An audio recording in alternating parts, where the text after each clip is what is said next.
Good morning. Welcome to the Boise Unitarian Universalist Fellowship. That's 11 syllables, y'all. We are a spiritually diverse, justice-seeking religious community proclaiming the power of love at the core of our living tradition. Love of neighbor, love of ourselves, and love for our planet. Whoever you are, wherever you are on your spiritual journey, you are welcome here. Whatever faiths you have known, if any, you are welcome here. Whomever you love, however you identify, you are welcome here. Our minister is Sarah Lawal. Reverend Sarah is off this week and will be back in the pulpit next Sunday. I am Gwyn Reid. I was born in the ancestral land of the Nimiipuu, Skiatumish, and Palouse people. I use she, her pronouns, and I am your celebrant this morning. And we are also joined by members of our racial justice ministry team, Tom Neale, Eileen Oldag, Linda Secretan, and John Warren, and Ann Bussolini. The team is serving as co-celebrants and preachers today. We're also joined by our music director, Carrie Bastian, and Travis Porter, our director of religious exploration. It's going to be a great day. Let's take a moment to again greet each other and welcome. First, I'd like you to turn to the cameras that are underneath the monitor there and wave to our Zoom community joining us. Hi, everybody. Hi, Rebecca and Roger and Trish and Carol and Natalie and Edith and Judith and Steve and Diane and other names I can't read but did a pretty good job. Thanks you for joining us. And I'd also like those of you here in the sanctuary to just take a few minutes, look around and see if there's somebody that you do not know or do not know very well, and go up and greet them and tell them your name and why you're here.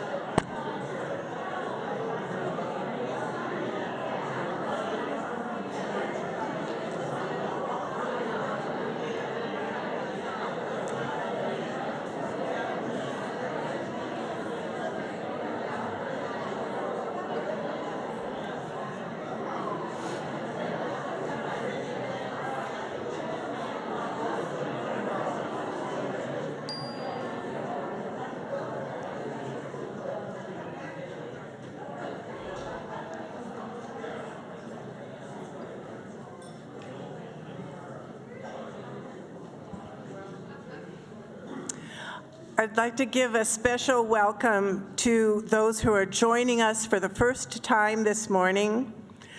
We all know it takes a lot of courage to check out a new community, and we are very glad that you've chosen us.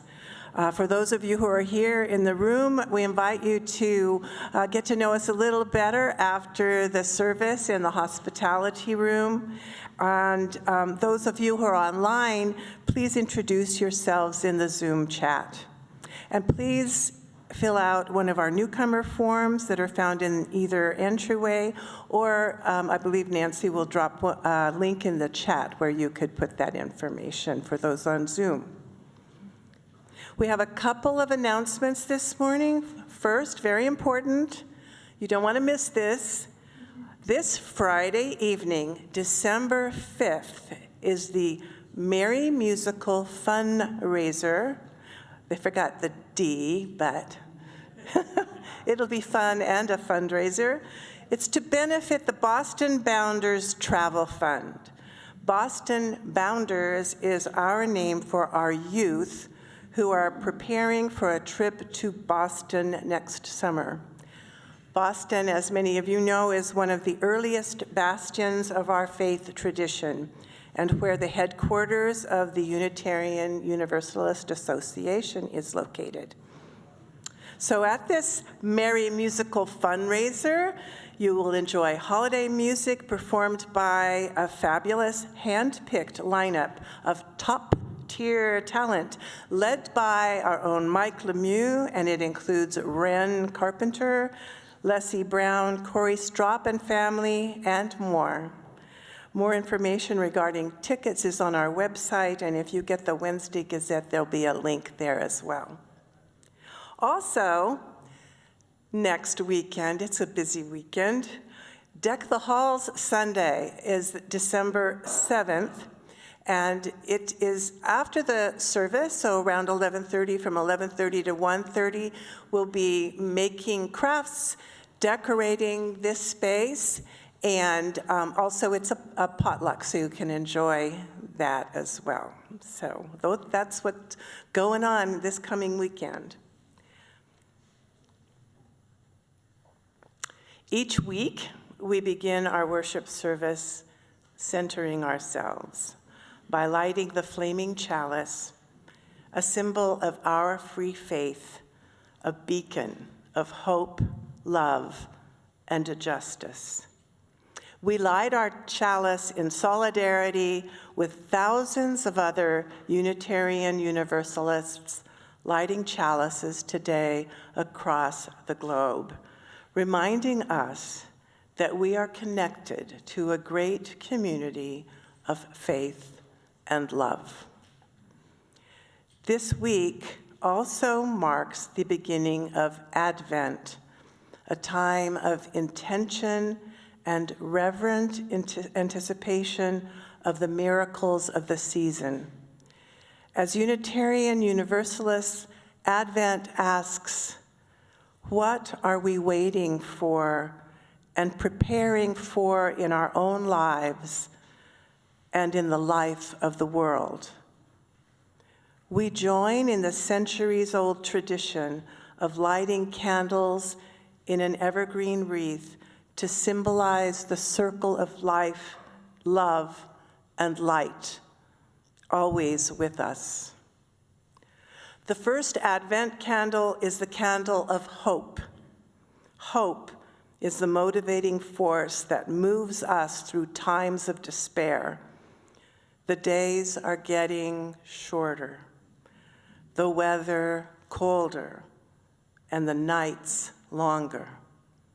Hope tells us that longer days are ahead, that new life will emerge, and that we need to hold on just a little longer. With hope, we begin our journey toward the sun and the new life it brings. As we light the chalice and the Advent wreath here in the sanctuary, I invite those of you in our Zoom community to light a chalice or a candle if you have one nearby, and then share in the chat where it is you have lit your chalice this morning.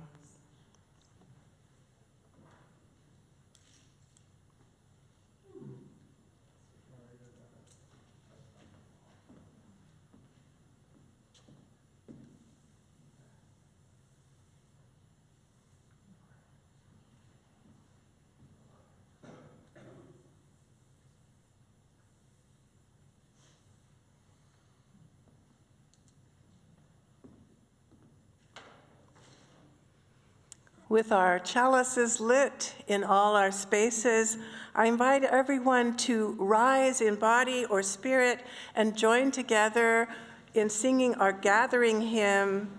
This is the November hymn of the month, and it's our last opportunity to sing it. We've had a little practice now. For the beauty of the earth. And we're joined by these wonderful song leaders. So this is in 3 parts, but everybody sings part 1 together. So everyone sings part 1. Then this group, you are the heart. And you're going to keep that part 1 going and going. I will lead you, but you are the heart, okay? Keep it going. Then part 2 and part 3 will be sung by groups 2 and 3, or I like to think of them as the elbows and the hands. So the elbows and the hands are going to sing part 2, and part 1, what are you going to be singing? Part 1. You're going to keep going.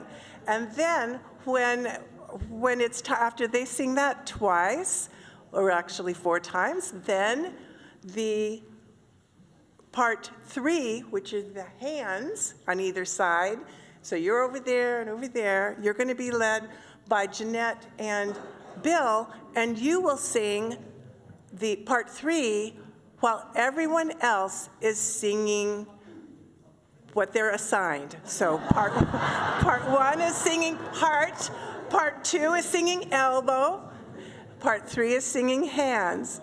And then when hand is sung 4 times, hand is going to join part 2, or the elbow, and sing the elbow version. And then while elbow is keeping on, and part 1 is singing the heart part. And then after we've sung part 2 twice again, which was really 4 times, then we'll at last sing For the Beauty of the Earth 1 last 2 times. All right. And Carrie will introduce it with 4 measures, and at the pickup to the 5th measure, we'll join in. Everybody's going to join in part 1. All right, let's see how this goes.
We come from and live on the homeland of the original Boise Valley people who call themselves Newe, Numu, and Numa.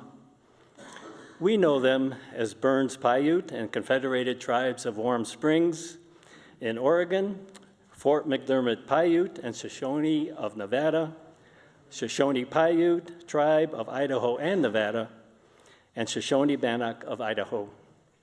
Their continued presence is proof of their resilience.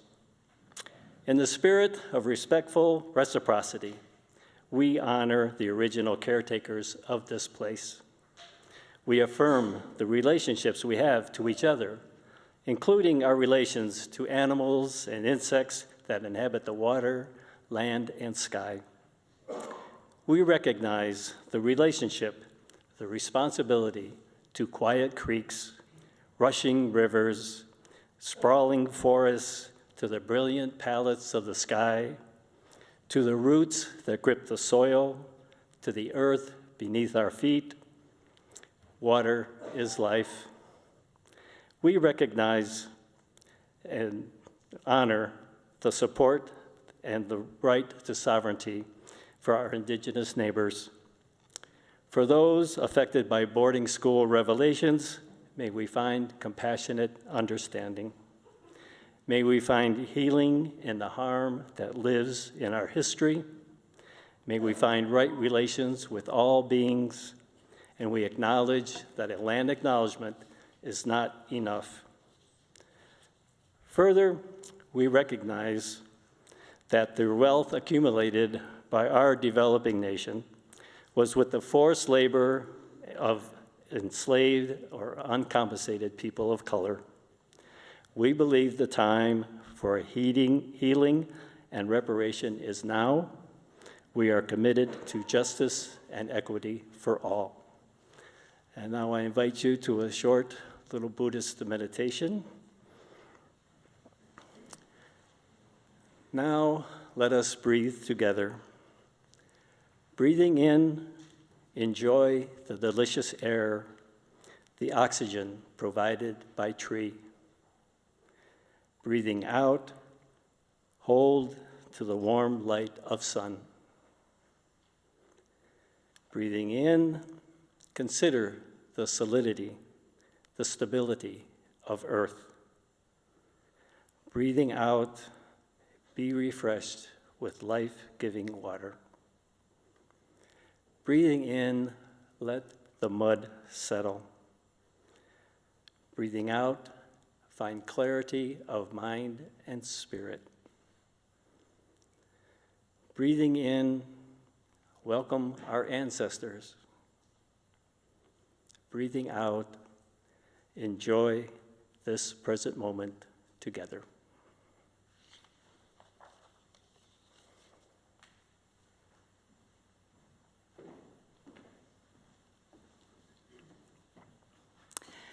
I'm Eileen Oldag, she, her, born on the ancestral and traditional lands of the Karankawa people, which we now call the Gulf Coast of Texas.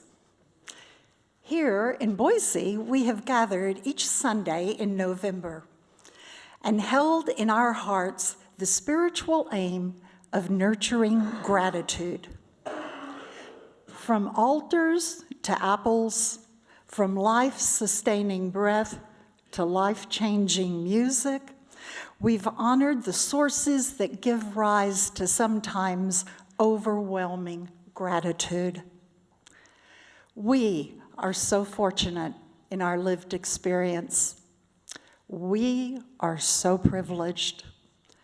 On this last Sunday of the month, the Racial Justice Ministry invites this community, which is spiritually and literally full of thanksgiving, to put the wealth of our gratitude toward good work. Let us embark on a collective, future-focused journey of reparations. A collective, future-focused journey of reparations. We just acknowledged that there is deep harm alive in our collective past, and now we live in times where equal harm is being perpetrated. As Unitarian Universalists, we cannot ignore our own denomination's sins of commission and by omission. Unitarians ran a boarding school in Montana. Unitarian Universalists broke promises to our own African American members. But this Unitarian Universalist community is of the spirit to live from our gratitude, to see the opportunities and benefits bestowed upon us as righteous tools of reformation. We cannot change the past, but we can transform the future. So today, we open exploration of reparations and what it means to us.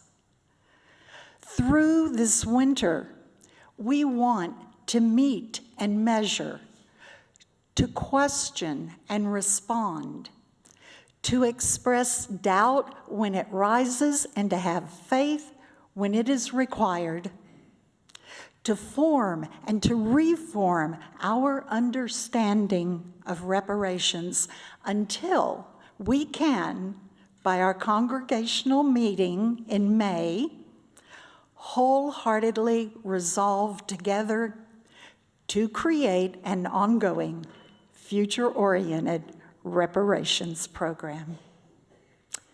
As we enter into time of reflection, let us begin to imagine the gladness of that future.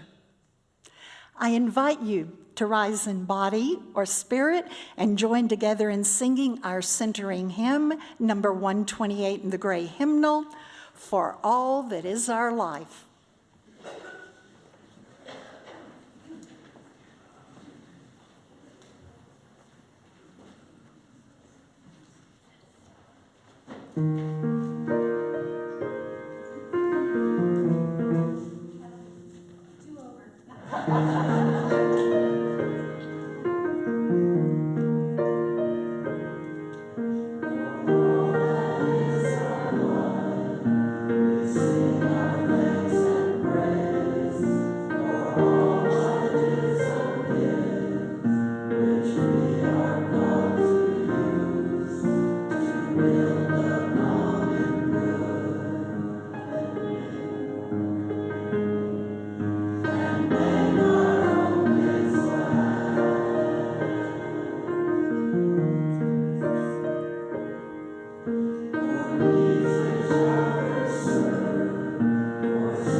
Our call to worship this morning is For Those Who Came Before by the Reverend Michelle Collins. Holy stillness, we sit in the shade of trees we did not plant. Speak with voices shaped by languages we did not create. Breathe free air that others died to protect.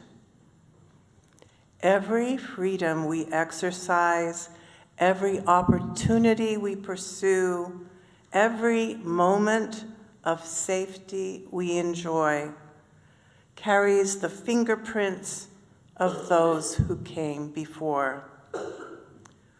We remember ancestors of blood and choice, known and unknown, who endured hardships we can barely imagine, so we might inherit possibilities they could only dream of.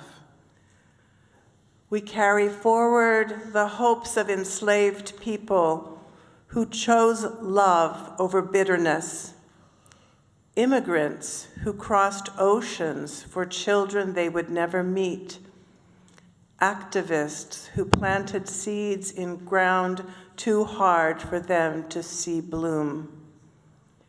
Their struggles live in our bodies, their dreams in our daily choices, their unfinished work in our hands. May we honor their sacrifices, not through nostalgia, but through action, not through guilt, but through gratitude, gratitude that moves us toward justice. Help us become ancestors future generations will thank, planting trees in whose shade we'll never rest, fighting battles whose victories we won't live to see, loving this world forward with the same fierce hope that brought us here. Come, let us worship together. With our promise of building beloved community, we celebrate our commitments to being a multi-generational community, a community of generosity, and a community of care and connection. In that spirit, I'd like to invite our children to join Travis up front for our time for all ages. How are you?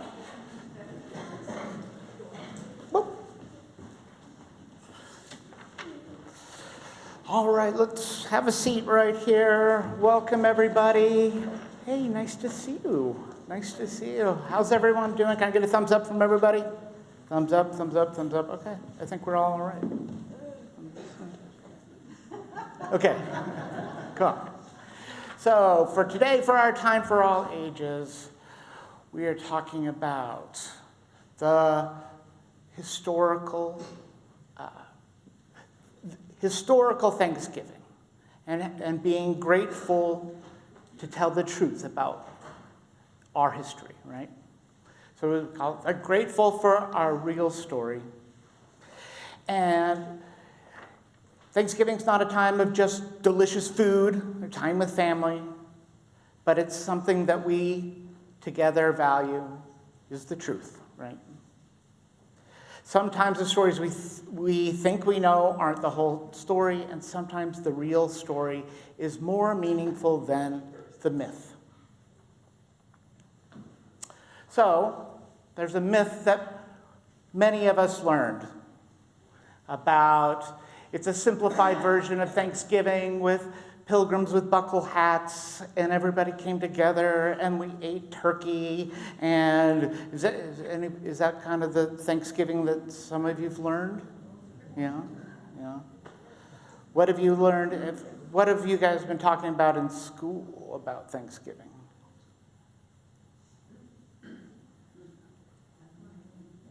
Did you guys talk at all about Thanksgiving in school this week or anything?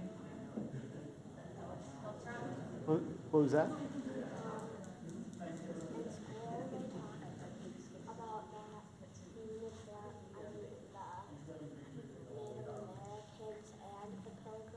Uh-huh.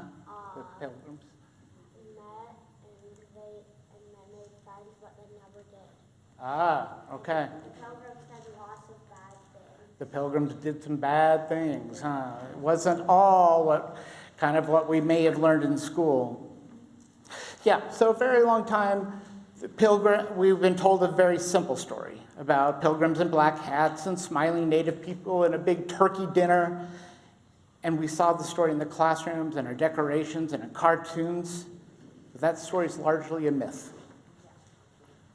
It's a story, and the idea of Thanksgiving, the holiday, is something that was created later. Today we are grateful for the truth. So actually, the first peoples in the area where the Pilgrims were they were called the Wampanoag people. And long before the Europeans arrived, the Wampanoag people lived in the land that we called now Massachusetts. Massachusetts. Yeah. What? Massachusetts. Yeah. Why say that? Yeah. And often people tell that the native people, that they were helped out by the Pilgrims. But that's really not what happened. They already had a complex society. They had government and leadership structures. They had alliances. They had traditions. They had trade networks. They were skilled artists, builders, farmers, and navigators. And they already had a harvest tradition. Every autumn, they held a harvest celebration. It was a time of giving and thanks for the gifts of earth, and they had done that for generations. It wasn't invented by the people who came across on the boats. They didn't need pilgrims to invent Thanksgiving because gratitude was already a central part of their life. So around 1620, a group of newcomers arrived from the long journey. They didn't know how to survive in this place. They didn't know what food grew here and how to grow it. They were cold, they were tired, they were hungry. And really their survival depended on the people who already lived here.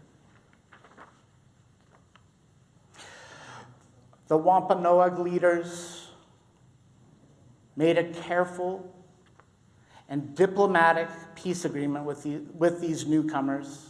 And it wasn't a simple friendship, it was a political decision. It was to protect both people in a dangerous time. And one day, the Pilgrims, the newcomers, they fired their guns loudly in the air. And they were doing it as a celebration. But the people, the Wampanoag people, thought, oh my gosh, what's going on? So they came in to see what was happening. They thought there might be trouble. And when they found out that it was just a celebration and everyone was safe, they actually stayed for days. And that is sort of what we call the first celebration of Thanksgiving. During those days, something important happened. The Wampanoag people brought food, like deer. There's no evidence that there was turkey. But people talked and people were cautious. People shared what they had. And it's what later became known as the first Thanksgiving. But the Wampanoag people had been giving thanks long before that day, and they are still here today in the areas around Massachusetts. So today we give thanks for the truth. We give thanks for the real story. We give thanks to the Wampanoag people who cared for the land. We give thanks for the truth that helps us understand our past. And we give thanks for the courage it takes to create peace, even in the hard times.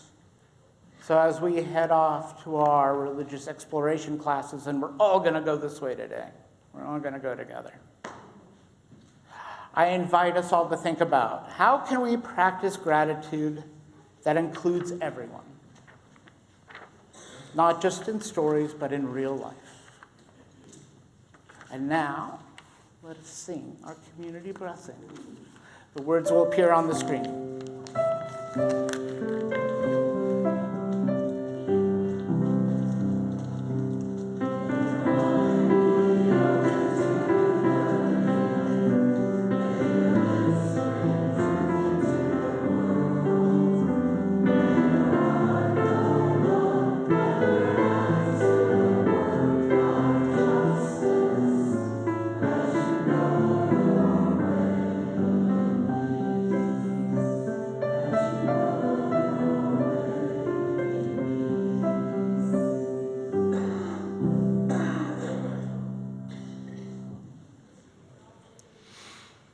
When we give, we say yes to the natural cycle of abundance in our lives. And we say yes to building communities within and beyond our walls. We commit ourselves to work for justice and compassion for all people and for our earth. Today, as an expression of that commitment and living out our faith in the world, we share our gifts with our offering partner, Shoshone Paiute tribes of the Duck Valley Reservation. I invite the ushers to come forward. Our offering will be gratefully received.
As our ushers bring our offering gifts forward, please join me in the collective blessing of our offering.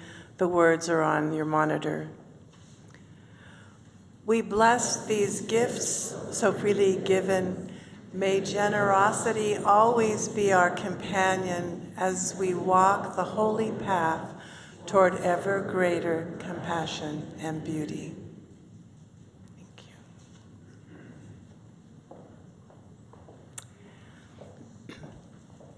Each week, we take time to acknowledge the many joys among us and to grieve our many sorrows and losses so that we might lift that burden for each other and receive the blessing of this community.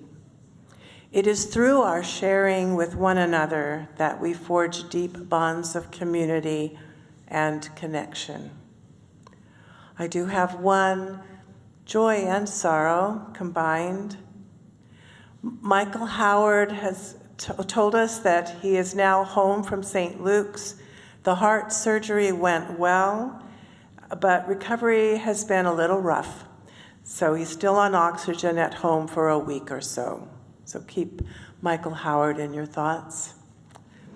If you are holding someone in your thoughts or heart this morning, I invite you to speak their name aloud into this community of love, that we may hold them with you.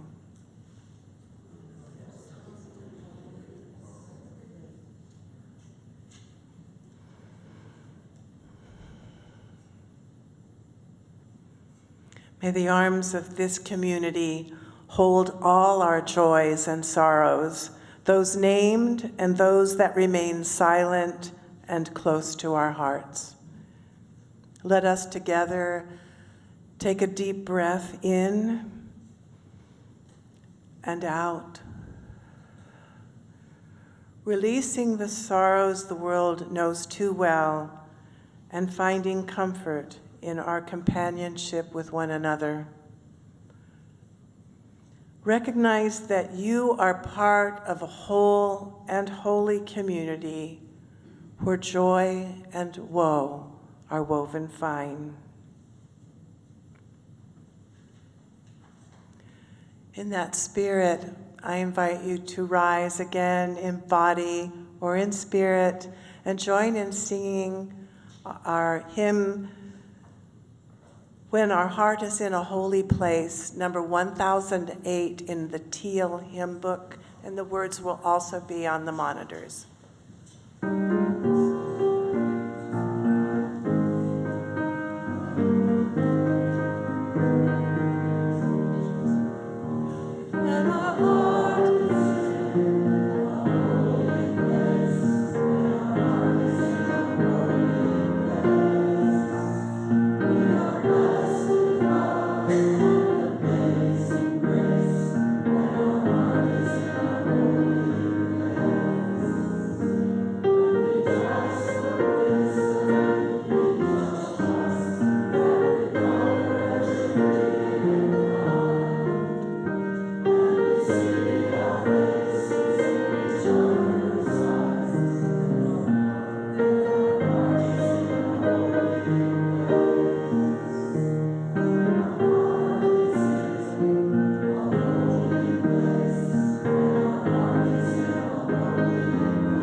I am Linda Secretan. My pronouns are she, her.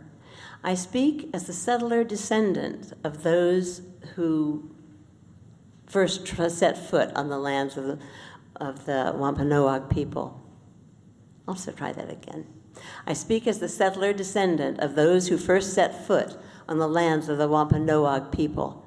One of my great-greats was part owner of the Merchant Adventurers of London, in whose tiny ship the first separatists arrived. About 10 years after these newcomers built cabins in the native village of Patuxet, my folks arrived on the Arabella with Governor Winthrop.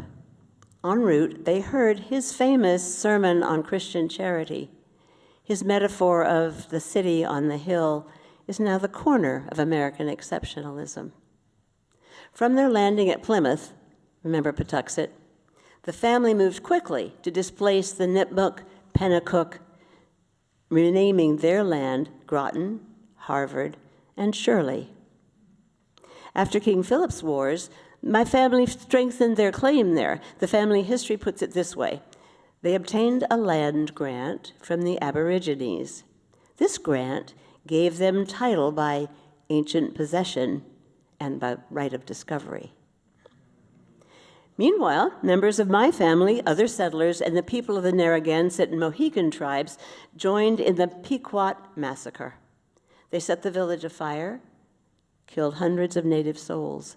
The governor then declared the first Thanksgiving Day to solemnize the victory with prayer and thanksgiving, 204 years before President Lincoln created a national holiday. Are you still with me?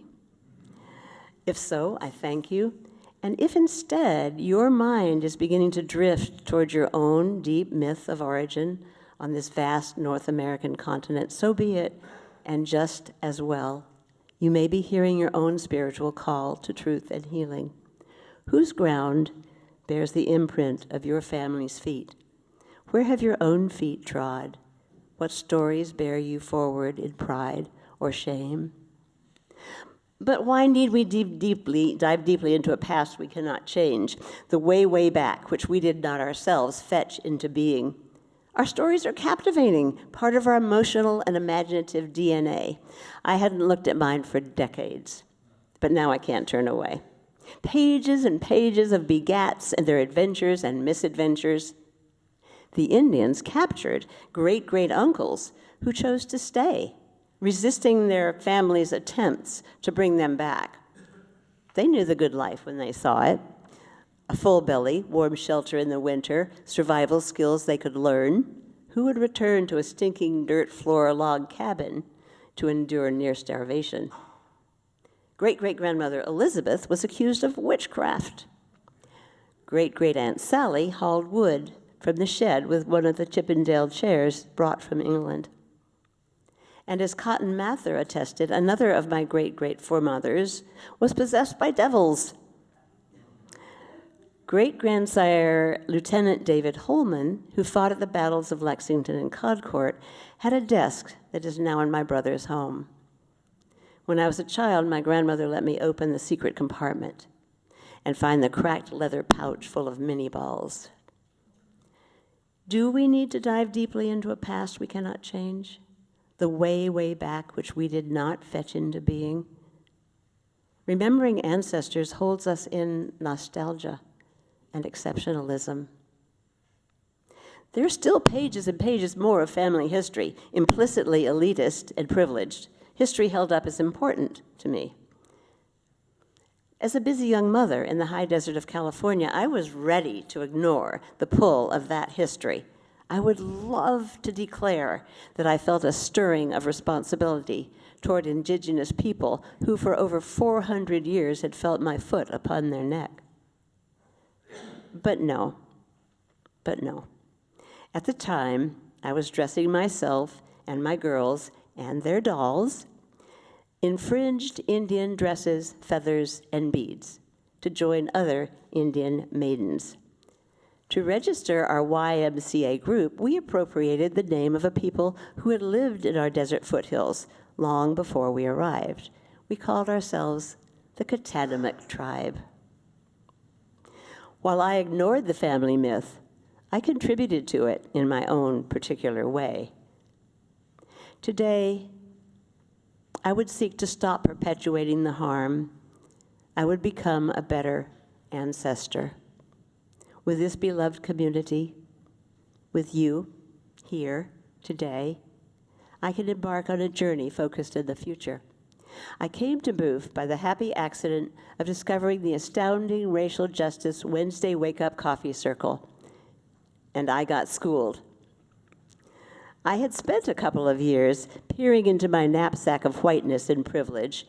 In the wake of George Floyd's killing, I was looking for local activists. What I didn't expect to uncover was my profound ignorance of and lack of compassion for Indigenous people.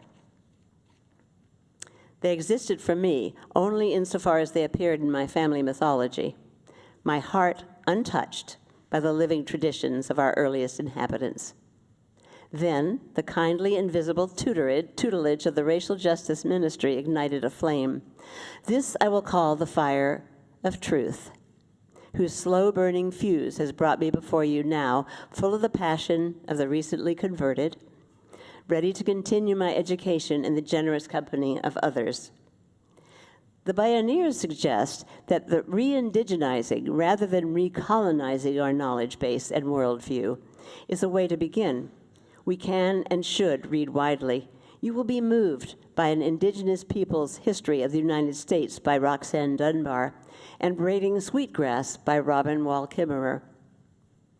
We can correct our understanding of the American myth. Each week, we do aspire together to seek healing in the harm that lives in our collective history. Questioning and revising our understanding of reparations again and again is part of the healing. To this broader understanding, each of us brings our unique presence as a settler descendant, however recently arrived. With open eyes and open hearts, we may look deeply into our own personal origin myths and know we stand on the pivot point from which we may transform them. From these individual histories, we may find our common voice. We can explore together how to use our gifts and assets to create an ongoing plan for reparations. It is a gift of truth that will empower us to both honor our ancestors and take up their unfinished work together.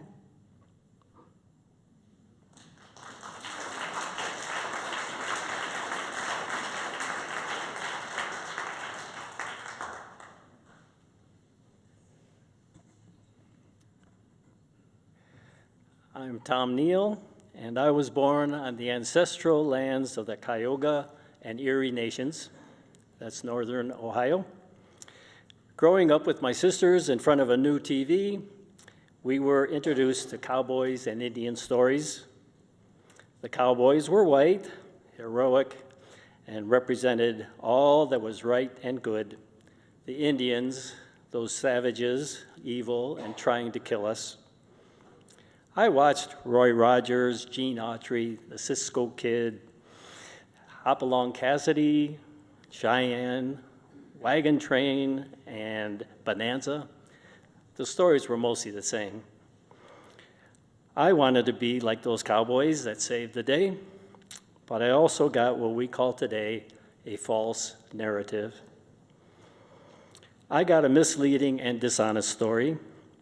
I got the message that Native peoples and people of color were less than human, dangerous, and should be avoided. I have had moments of awareness in my privileged upbringing.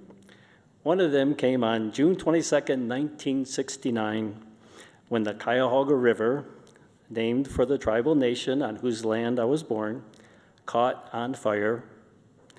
A river so polluted with oil and chemicals, it caught on fire. Nationally, this event led many people to see the harm being done to our lands and rivers, our environment. This eventually led to reparation with nature by passing the Clean Water Act and admission by our government that healing was necessary. In 2019, our racial justice ministry here at Booth was conceived with the mission of educating ourselves and our fellowship. Reparation is born in education. Education is the beginning of healing. Learning the truth, as Linda so beautifully expressed, is where we can begin to find a way to take care of ourselves, each other, and our planet. I have been on this reparation journey since I came to tears while reading The Indigenous Peoples' History of the United States by Roxanne Dunbar Ortiz. I have learned so much by reading Isabel Wilkerson's The Warmth of Other Suns and Caste, and James Baldwin's Notes of a Native Son and Go Tell It from the Mountain. I am ready to level up. I speak of this reparation journey as something that has been evolving ever since I consumed the false narratives of my youth. I knew in my heart that something was not right, that I was missing part of the story. I have learned that the discrimination and harm were not accidental, but intentional. That the exploitation and extraction continue today, that the non-actions of our government and our cultural ancestors have been the result of intentional denial. The need for healing individually, personally, and collectively is essential if we are to attain justice and equity to all who have been harmed. What do I mean when I speak of reparation? Essentially, it's acts to correct a harm that has occurred. I know that when I have caused someone to suffer, I need to address that harm right away. Do not let it linger. Restore the balance and order. Culturally, reparation is the collective act of repair that acknowledges and addresses historical harm. Where are reparations being used, you might ask? I refer you to 3 examples. I'm encouraged to learn that the Government of Canada has a reparation program for its First Peoples. And we have examples in our own Unitarian Universalist First Church of Denver with their reparations program. And we have the reparations program of First Congregational Church of Christ here in Boise. We at our fellowship have been working on our relations with Indigenous peoples for several years. We warmly let our community know that all are welcome here. The seeds of healing have been planted. It is our dream to nourish those seeds so that all who have been harmed can grow and thrive and enjoy the richness of the earth. I am a Unitarian Universalist because I believe in our values of seeking truth, justice, equity, and building a beloved community. I am a Buddhist because I believe in the suffering that is part of our human nature needs to be relieved. I believe the seeds of healing and reparations exist within the hearts of our earth-centered pagan ministry, our humanist groups, our Zen Buddhist ministry, our outdoor sanctuary team, our immigrant and refugee ministry, and our social justice ministry. We value forgiveness, compassion, understanding, and healing with love at the center. And we have the power and the means to do this. Thank you, and I offer a lotus to all of you.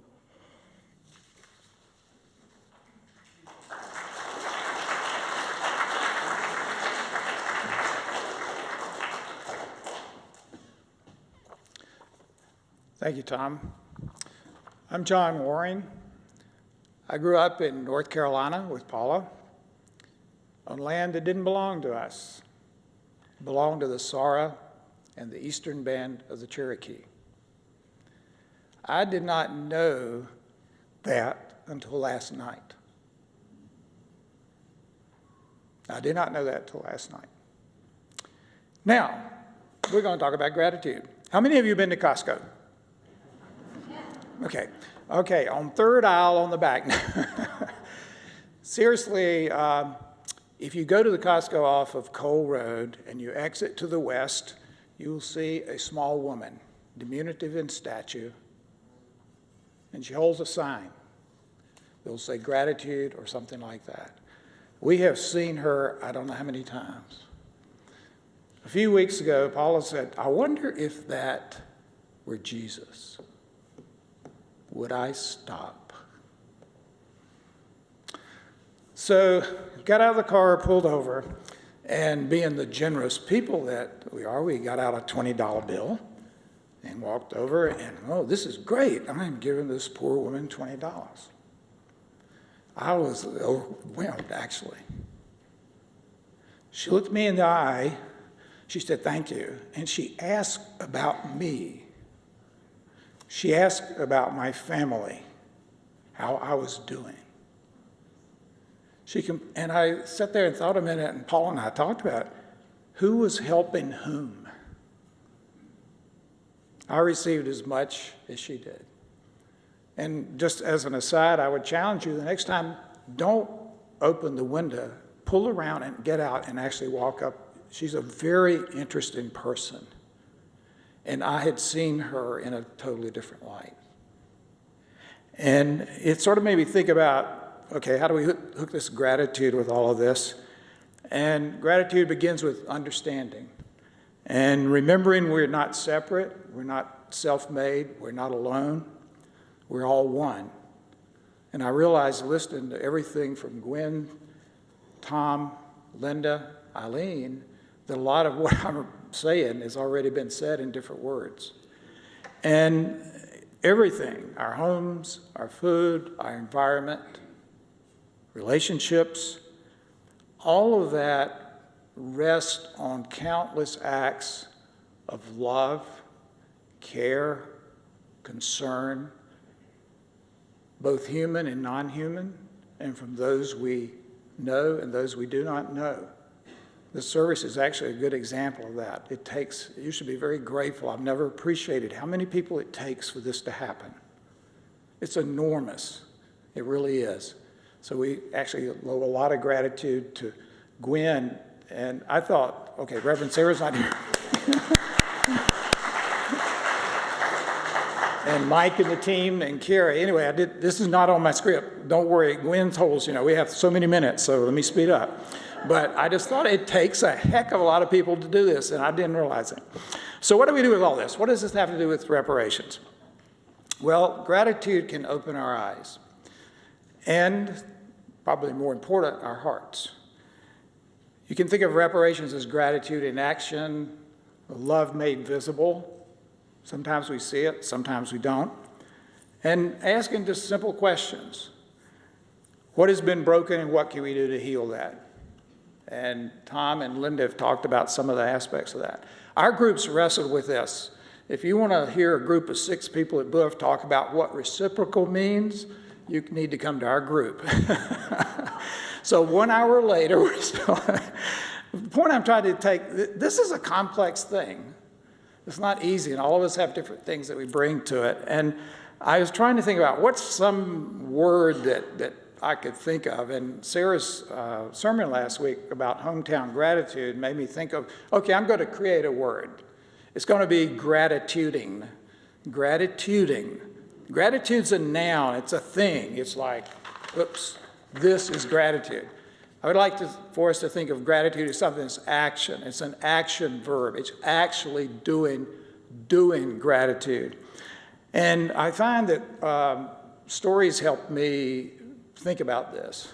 And the Costco story is one. The second one, last year, I went to the International African American Museum in Charleston. It's only been open a couple of years. Paula told me about it and read about it. So when I was in town, I said, okay, I'm going to go there. And all I can say is if you're in that corner of the world, please go. Two things stood out at me. First, I'm sitting there, there are very few white people there. Most of them are black or, no, I would say that's essential. I didn't see any Hispanic people. This is Charleston, which is a significant black population.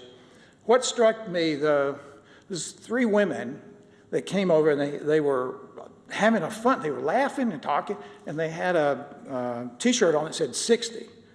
And I said, what's the okay? I can be nosy. And I said, you look like you're having such a great time. She said, we are. Whenever they're three sisters, they live all over the country. Whenever they have a birthday, they all go together somewhere, and they decided to come there. Now, you say, they're happy at a slavery museum? Two things stood out that I learned from that. Those enslaved people had an enormous sense of agency and power. And they were able to do the work that I often thought the plantation owners, oh, they're so smart, they can grow rice and that. You know who discovered all those rices that we love from that part of the country? It was enslaved people. The whole technology of growing it, picking out what was best. Second thing was equipment. A lot of the equipment that was used that was done by them, not the owners. The second thing is where the gratitude just sort of overwhelmed me. There's a long hall. I can't, sorry.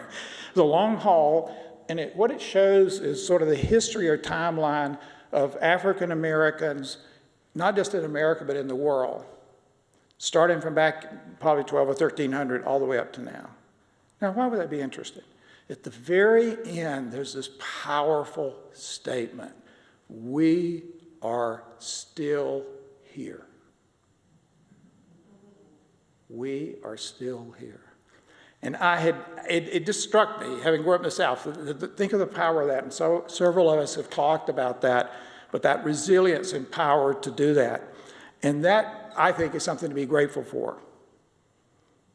We are still here. Not just us, but those that we really pounded in the past. Now, what do we do with all this? I discovered through, probably Paula, this book by Joanna Macy, who passed away in July, I think, anyway, called Active Hope. And it hit me, that's what we want to have hope and everything. Yes, but make it active, okay? And I'll just do a real quick thing here because I've got to finish up beyond my time. Active Hope's a practice of beginning with gratitude for the miracle of life. We're actually all here right now. Honor the pain in the world. You start first with the gratitude. Then you say, I'm going to honor the pain in the world, and gosh knows there's a lot of that. And then use that to see the world in new eyes. And use those new eyes as a way to recognize that we're all interconnected and that we're capable of regeneration and renewal. We really can do that. We've done it in the past, or we wouldn't be here. Think about it. None of us would be here if our ancestors hadn't done this. We'd be dead. No genes. And then you use that to go forth and make difference. Closing. Let's carry the spirit of thanksgiving and gratitude with us today. We've had a month of gratitude, and I understand we're coming up with a month of hope. This is the theme for next month, right? So get ready. So hope is here, but it's coming too, okay? So how can we bring more gratitude into our lives and that of others? How can we use that as a force for healing? These are things for you to put in your subconscious. What does it mean to practice gratitude and reparation in everyday life? Listening more deeply to stories and histories that make us uncomfortable. Boy, I really need to do that. I don't like uncomfortable stories as people. I want everybody to be happy. And let those stories change us. Support reparation-type projects. We'll be sharing more of that in the future, and you'll help work with our team to develop those. And it could be partners, racial healing, or partner with our indigenous neighbors. And reminding each other that this work is sacred. It's not punishment, it's not guilt, but it's participation in restorative healing. And like the woman we met at Costco, I was as healed as much as her, or in the process. Finally, just a quick little sentence. I don't have a nice little wrap up, but this caught me. Gratitude enables us to continue to build communities rooted in compassion, justice, and all of our values.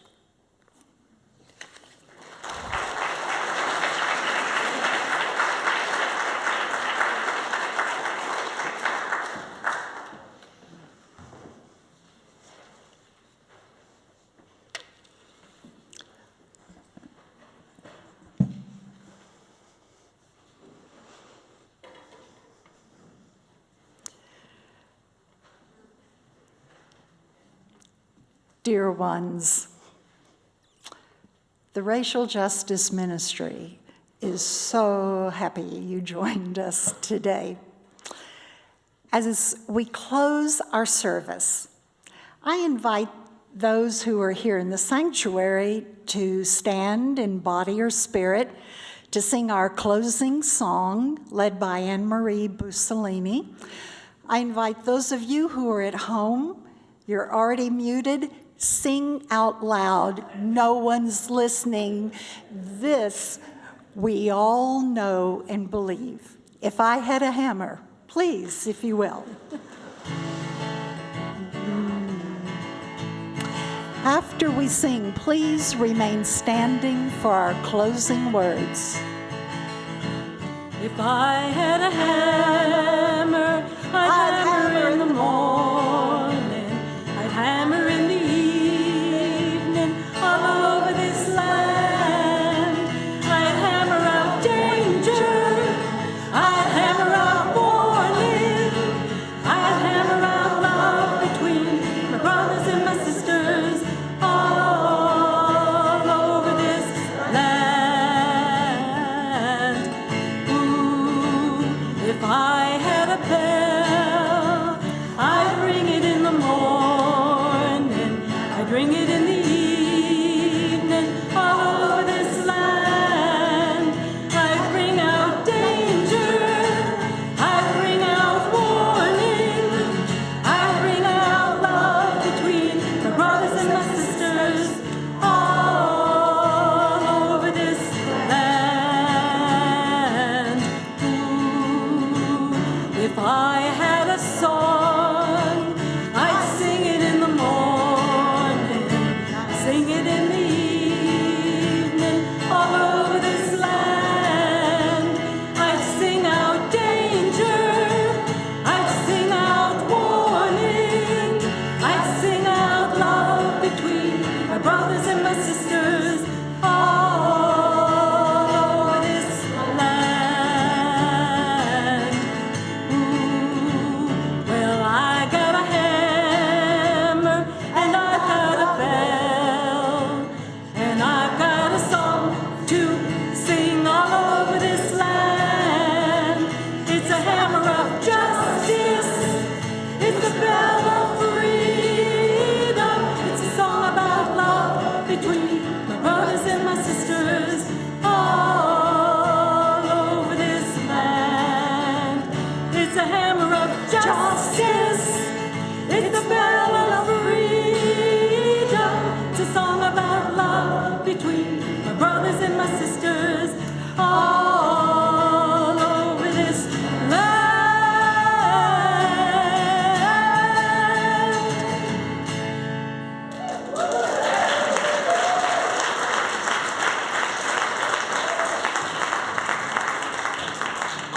Oh, beloveds, this song tells a powerful story, but it doesn't tell the whole story or the most important part of the story.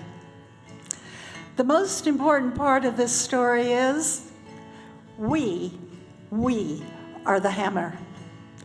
We can take the mucky ore of our past and transform it into a future of whole and wholesome relationships. Beloveds, we are the bell, and we have a clarion call. Our call is that we will live in right relations with our neighbors. We claim that right is always greater than might, and we claim that we are not afraid of righteous action. we claim this is the right time to do the right thing. Beloveds, we are the song. We are the song of love. And our refrain has no limits. We are the song of love between our brothers and our sisters all over this land. If you will, put your hand over your heart or put your hands together. Again, at home, you know what you're doing. We're going to sing those closing verses as a blessing upon ourselves as we go forth. Anne-Marie? Here we go.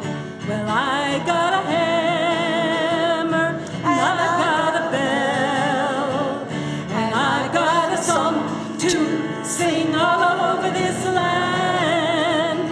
It's a hammer of justice, it's a bell of freedom, it's a song about love between my brothers and my sisters all over this land.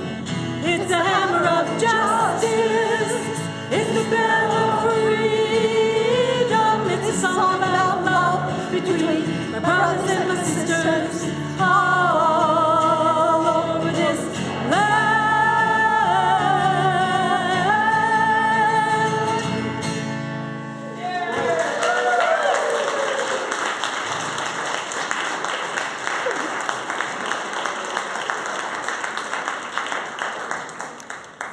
From all of us, Racial Justice Ministry, our wonderful celebrant, our amazing singer, go enjoy in gratitude and exuberant determination.